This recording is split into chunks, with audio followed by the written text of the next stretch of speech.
नमस्कार दोस्तों। तो आज हम बात करने जा रहे हैं सोशियोलॉजिकल स्कूल ऑफ ज्यूरिस्प्रूडेंस के बारे में। Sociological school of jurisprudence. तो अब इससे पहले जो हमने 3 फ़िलॉसफीज़ पढ़ी थी, नेचुरल लॉ की फ़िलॉसफी, एनालिटिकल स्कूल की फ़िलॉसफी और हिस्टोरिकल स्कूल ऑफ ज्यूरिस्प्रूडेंस की फ़िलॉसफी। तो उन 3 फ़िलॉसफीज़ में और सोशियोलॉजिकल स्कूल ऑफ ज्यूरिस्प्रूडेंस की फ़िलॉसफी में बेसिक डिफरेंस क्या था? तो बेसिक डिफरेंस क्या है? तो अगर हम नेचुरल लॉ की फ़िलॉसफी या हिस्टोरिकल स्कूल की फ़िलॉसफी या फिर एनालिटिकल स्कूल की फ़िलॉसफी को पढ़ें तो हमें ये पता लगता है कि वो जो 3 सोर्सेस हैं, वो जो 3 फ़िलॉसफीज़ हैं, वो क्या बात करती हैं कि लॉ का सोर्स क्या होना चाहिए। अब जो नेचुरल लॉ की फ़िलॉसफी है वो क्या कहती है कि लॉ का सोर्स जो है वो या तो गॉड होना चाहिए या नेचर होना चाहिए या ह्यूमन रीजनिंग होनी चाहिए। वहीं जो एनालिटिकल स्कूल की फ़िलॉसफी है वो कहती है कि जो लॉ का सोर्स है वो सोवरन होना चाहिए, यानी law is a command of sovereign. वहीं जो हिस्टोरिकल स्कूल की फ़िलॉसफी है वो ये मान के चलती है कि लॉ जो है वो must satisfy the historical background of the country on which it has to be applied. तो ये तीनों जो हैं वो एक सोर्स की बात करते हैं, जिस सोर्स को सेटिस्फाई करना बहुत ज़रूरी होता है किसी भी नए लॉ के लिए। उसके बिना वो लॉ वैलिड नहीं होता। वहीं जो सोशियोलॉजिकल स्कूल है वो क्या बात करता है कि जो भी लॉ आप बना रहे हैं उसका सोर्स क्या है, हमें उससे कोई मतलब नहीं है। हमें मतलब तो इस चीज़ से है कि क्या उसका कंटेंट ऐसा है कि वो लोगों का वेलफेयर कर सके। यानी कि वो बात करते हैं कंटेंट की, ना कि सोर्स की। और दूसरी वो बात करते हैं लोगों के वेलफेयर की।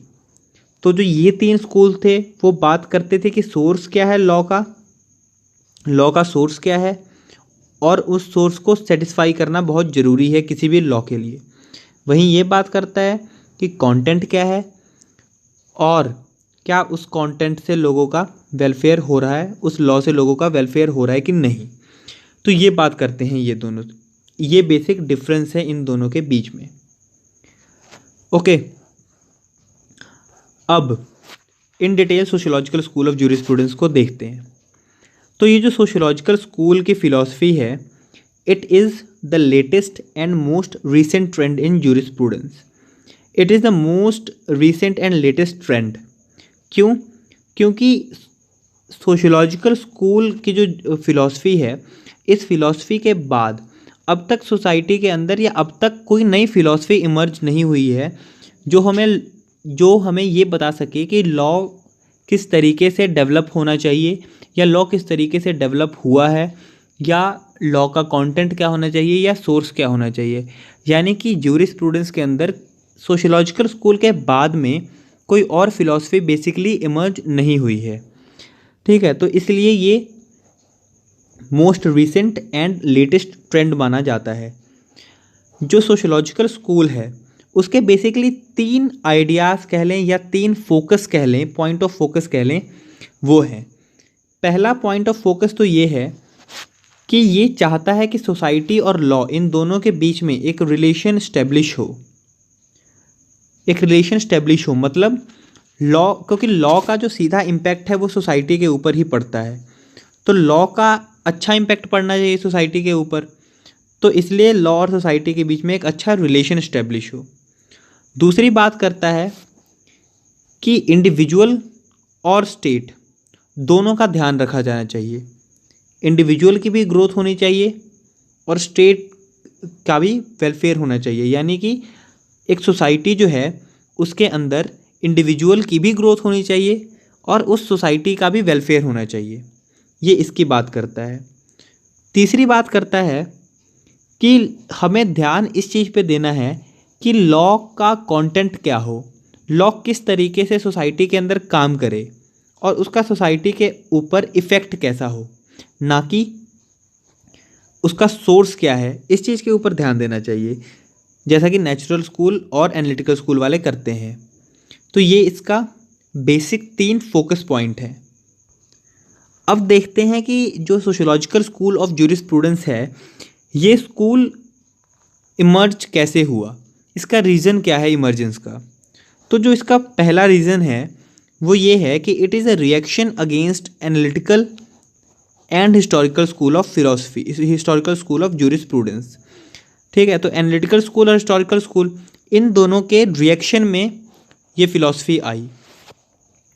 अब ये जो फिलॉसफी है, कहते हैं कि it is emerged as a reaction against formal approach of analytical school and pessimistic approach of historical school. इसमें समझने वाली दो चीज़ें हैं, एक तो ये रिएक्शन है और दूसरा किस चीज़ के अगेंस्ट रिएक्शन है, तो against the formal approach of analytical school and pessimistic approach of historical school. तो फॉर्मल अप्रोच और पेसिमिस्टिक अप्रोच, ये दो चीज़ें क्या होती हैं, आइए देखते हैं। तो फॉर्मल अप्रोच, तो जैसे कि ये शब्द ही बता रहा है फॉर्मल, फॉर्मल का मतलब क्या होता है कि एक स्टेप है, आपको स्टेप बाय स्टेप किसी काम को करना है, उसके बाद आपको फाइनल रिजल्ट मिलेगा। ठीक है, तो ये इसकी बात करता है। ये ऐसा क्यों कहा गया है, क्योंकि फॉर्मल अप्रोच बेसिकली किसका था, एनालिटिकल स्कूल का। और एनालिटिकल स्कूल की फिलॉसफी क्या बोलती है कि law is just a command of sovereign. और दूसरी बात क्या करती है कि इसके 4 कैरेक्टरिस्टिक्स हैं, तो जो भी रूल इन 4 कैरेक्टरिस्टिक्स को सेटिस्फाई करेगा, इसके अंदर फिट आएगा, उसी को लॉ माना जाएगा और उसी को सब्जेक्ट मैटर ऑफ ज्यूरिस्प्रूडेंस माना जाएगा। जैसा कि जो 4 कैरेक्टरिस्टिक्स थे वो थे कमांड, सैंक्शन, ड्यूटी और सोवरन। अगर तो किसी लॉ के अंदर ये चारों कैरेक्टरिस्टिक मौजूद हैं तब तो वो सब्जेक्ट मैटर है ज्यूरिस्प्रूडेंस का, अदरवाइज वो है नहीं। जैसा कि पब्लिक इंटरनेशनल लॉज के साथ होता है, वो लॉज कोडिफाइड हैं लेकिन उनको वो सोवरन जो कैरेक्टरिस्टिक होता है वो कैरेक्टरिस्टिक उनके अंदर नहीं है। तो जब ये कैरेक्टरिस्टिक मिस है तो इसे एनालिटिकल स्कूल वाले सब्जेक्ट मैटर नहीं मानते हैं लॉ का, ज्यूरिस्प्रूडेंस का, सॉरी। ठीक है, तो ये तो फॉर्मल अप्रोच हो गया, यानी कि जिसके अंदर एक स्टेप है, जो ये 4 स्टेप्स हैं उनको पार करो और उसके बाद ही अगर वो 4 कैरेक्टरिस्टिक या 4 स्टेप्स जो हैं वो मौजूद हैं लॉ के अंदर या रूल के अंदर, तो वो सब्जेक्ट मैटर है ज्यूरिस्प्रूडेंस का, अदरवाइज नॉट। अब दूसरा है पेसिमिस्टिक अप्रोच। पेसिमिस्टिक अप्रोच क्या होता है, पेसिमिस्टिक यानी कि पैसिव अप्रोच। अब जो ये अप्रोच है वो हिस्टोरिकल स्कूल का अप्रोच है। इसमें क्या होता है, हिस्टोरिकल स्कूल वाले क्या बोलते हैं कि आपको सोर्स देखना है एज हिस्ट्री को, सोसाइटी का हिस्टोरिकल बैकग्राउंड क्या है उसे सोर्स बना के लॉ बनाना है आपने।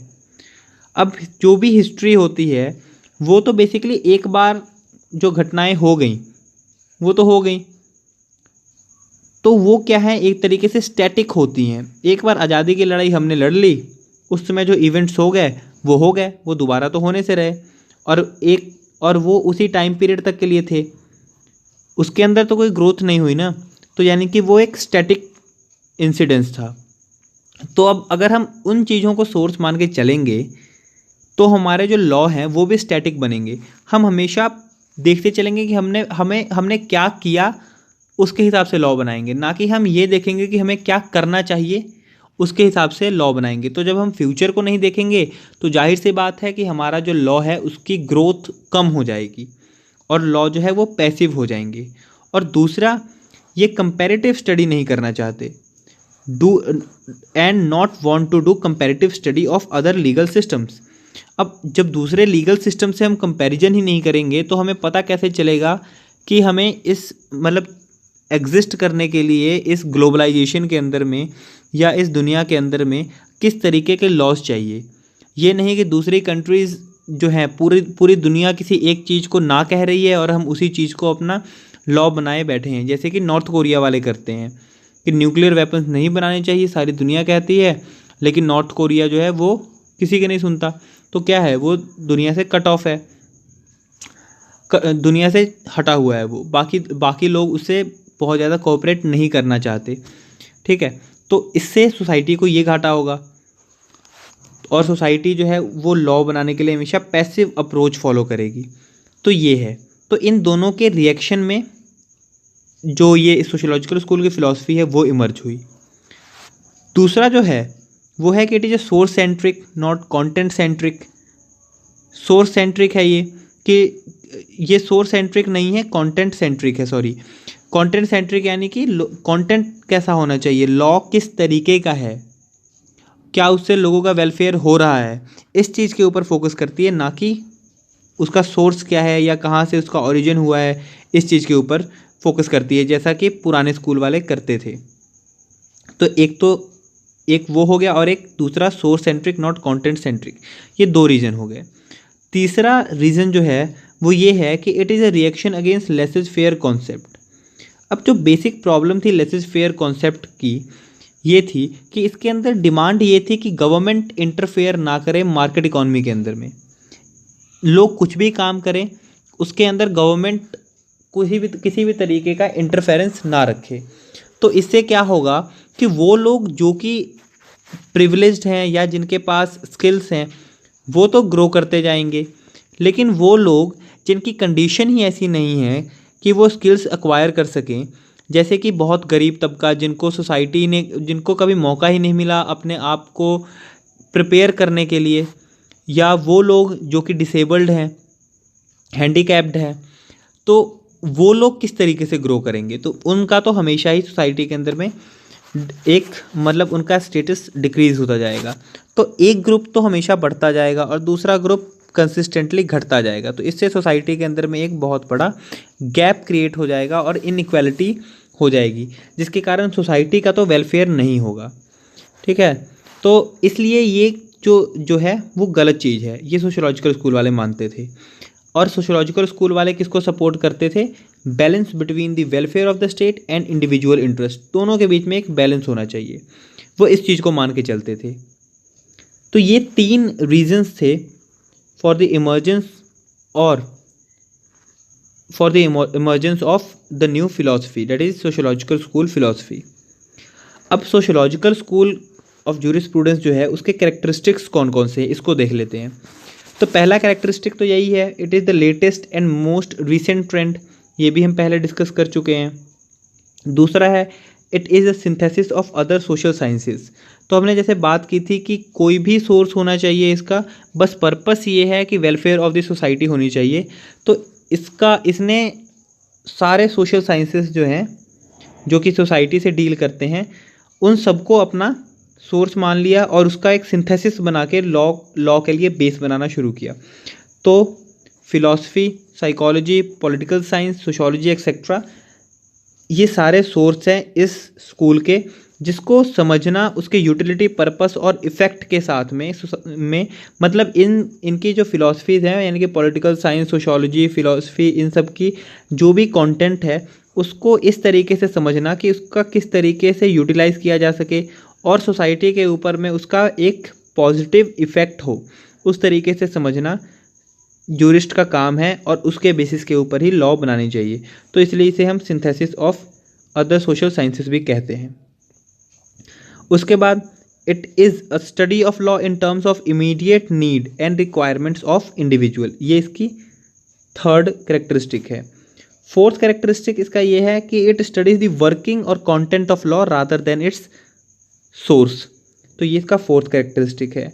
फिफ्थ है it is a reaction against analytical school and historical school, जो हमने पहले डिस्कस किया था, एनालिटिकल स्कूल के फॉर्मल अप्रोच और हिस्टोरिकल स्कूल के पेसिमिस्टिक अप्रोच, इन दोनों के रिएक्शन के में ये आया था। फिर it focuses on social purpose, goals and expectations rather than sanction and coercive nature of law. Coercive nature of law और सैंक्शन किसके कैरेक्टरिस्टिक थे, एनालिटिकल स्कूल के। तो अगर ये एनालिटिकल स्कूल के कैरेक्टरिस्टिक थे तो इससे क्या होता था, लोगों को ज़बरदस्ती लॉ, तो मतलब बेसिकली उस फिलॉसफी के अंदर लोगों को ज़बरदस्ती लॉ को मानना पड़ता था। ठीक है, तो ये इस चीज़ को नहीं कहता है कि भाई ज़बरदस्ती लोग लॉ माने, बल्कि लोग लॉ तब माने जब उनका जो सोशल पर्पस है, उनके गोल्स जो है, उनके एक्सपेक्टेशंस जो हैं वो फुलफ़िल हो, तभी लॉ माने। और लॉ इसी तरीके से बनने चाहिए, वही कंटेंट होना चाहिए लॉ का जो कि लोगों, जो कि सोशल पर्पस, गोल्स और एक्सपेक्टेशंस को सेटिस्फाई करें। ठीक है, तो ये इसके कैरेक्टरिस्टिक्स थे। अब बात करते हैं कि स्ट्रेंथ कौन कौन से हैं। इसके पॉजिटिव पॉइंट कौन कौन से हैं? तो पहला तो स्ट्रेंथ यही है कि कोई स्पेसिफिक सोर्स नहीं है इसका, no specific source, rather it is a synthesis of all the social sciences. तो कोई इसका स्पेसिफिक सोर्स नहीं होने के कारण ये जो है किसी भी सोर्स, किसी भी चीज़ को, मतलब बहुत सारे सोर्स हैं, स्पेसिफिक सोर्स कोई नहीं है, यानी कि बहुत सारे सोर्स हैं, और बहुत सारे सोर्स हैं तो उन सारे सोर्सेस के अंदर कुछ ना कुछ अच्छी बातें होंगी। तो बहुत सारे सोर्स हैं, बहुत सारी अच्छी बातें हैं, उन बहुत सारी अच्छी बातों को एक साथ लाओ, उनकी स्टडी करो और उसके बाद लॉ दो, तो सोसाइटी के अंदर बहुत सारा अच्छा होगा। तो ये बेसिकली इसका ये मानना था। फिर कोई स्पेसिफिक सोर्स अगर प्रेजेंट भी है सोसाइटी के अंदर, जैसे कि आज के टाइम में लेजिस्लेचर है, एक सोर्स है ना लेजिस्लेचर, कि वो हमें लॉ देता है, वहीं पे तो लॉ बनते हैं, तो उसके ऊपर भी चेक्स एंड बैलेंसेस हैं, जो जिसको हम जुडिशरी का नाम देते हैं। तो इससे ये लेजिस्लेचर जो है, या ये एक सोर्स ऑफ लॉ है, वो अपनी मनमानी नहीं चला सकता, जुडिशरी उसके ऊपर चेक एंड बैलेंस है, तो ये भी एक इसका स्ट्रेंथ है। फिर ये बहुत ही फ्लेक्सिबल है, फ्लेक्सिबल इन द सेंस कि ये बेसिक फोकस करता है वेलफेयर के ऊपर। तो जब भी लगे कि जो भी लॉज हैं वो वेलफेयर नहीं कर रहे हैं लोगों का, या फिर ऐसा लगे कि लोगों के वेलफेयर के लिए किसी लॉ की ज़रूरत है, तभी उस लॉ को बना दिया जाए। तो बहुत ही फ्लेक्सिबल है और it can be changed in the name of welfare. अगला है कि it analysis all aspects of law. Law को ये 360 डिग्री एनालिसिस करता है। कोई भी अगर रूल देना होता है तो उसका हर तरीके से एनालिसिस किया जाता है, उसके बाद ही लॉ दिया जाता है। तभी तो हमारी जो पार्लियामेंट वगैरह है उसके ऊपर इतनी ज़्यादा उसमें हर एक लॉ के ऊपर इतनी ज़्यादा बहस होती है, उसके हर पहलू को देखा जाता है, उसके बाद वो लॉ पास होता है। बहुत ही रिग्रेस एक प्रोसेस होता है वो। और it studies the impact of law, society के ऊपर इम्पैक्ट कैसा पड़ रहा है लॉ का, ये डिसाइड करता है। ये इसके स्ट्रेंथ है, ठीक है। अब बात करते हैं इसके ड्रॉबैक की। ये पिछली चीज़ ही है जो हमने पढ़ी, तो इसको यहाँ देखने की ज़रूरत नहीं है। अब बात करते हैं ड्रॉबैक्स की। तो इसका बेसिकली जो मेन ड्रॉबैक है वो यही है कि ये एक रिलेशन बनाने की कोशिश करता है सोसाइटी, स्टेट और इंडिविजुअल के बीच में। अब प्रॉब्लम क्या है इसके साथ कि सोसाइटी, स्टेट और इंडिविजुअल, इन तीनों की ग्रोथ एक जैसी नहीं है, ठीक है। स्टेट बहुत तेज़ ग्रो करता है, सोसाइटी बहुत स्लो ग्रोथ करती है, और इंडिविजुअल जो है वो ज़्यादातर तो सोसाइटी के ऊपर डिपेंड करता है। अगर वो अपने सोशल पर्पसेस के लिए देखे तो सोसाइटी के ऊपर डिपेंड करता है, लेकिन अपने इकोनॉमिक पर्पस के लिए वो स्टेट के ऊपर भी बहुत ज़्यादा डिपेंड करता है। तो इससे क्या होता है ना कि सोसाइटी, स्टेट और इंडिविजुअल, इन तीनों की ग्रोथ एक बराबर नहीं होती है, एक स्पीड में नहीं होती है। तो जब ग्रोथ एक स्पीड में नहीं होती है और अगर कभी हम लॉ दें तो क्या हो सकता है कि सोसाइटी, स्टेट और इंडिविजुअल के बीच में कन्फ्लिक्ट पैदा हो सकता है, जिसे रिजॉल्व करना थोड़ा मुश्किल होगा। लेकिन चलो फिर भी आज के टाइम में तो जुडिशरी है, तो डायरेक्ट जुडिशरी में जाओ, उसके बाद लोगों को मानना ही पड़ता है अगर जुडिशरी हाँ कर दे तो। लेकिन ये एक ड्रॉबैक है कि सोसाइटी, स्टेट और इंडिविजुअल, इन तीनों की ग्रोथ एक बराबर नहीं होती, एक पेस में नहीं होती। तो जब ग्रोथ नहीं होती एक पेस में, तो चांसेस बन सकते हैं कि इन तीनों के बीच में कन्फ्लिक्ट हो जाए। तो ये बेसिक उसका ड्रॉबैक है। आशा करता हूँ कि ये वीडियो आपको पसंद आई होगी, और अगर आई है तो लाइक, शेयर और सब्सक्राइब ज़रूर करें। और इसके साथ ही हमारी एक इंस्टाग्राम आईडी है, उसे भी फॉलो करना मत भूलिएगा। उसका नाम है its_miraki_07। Thank you for watching this video. Have a nice day.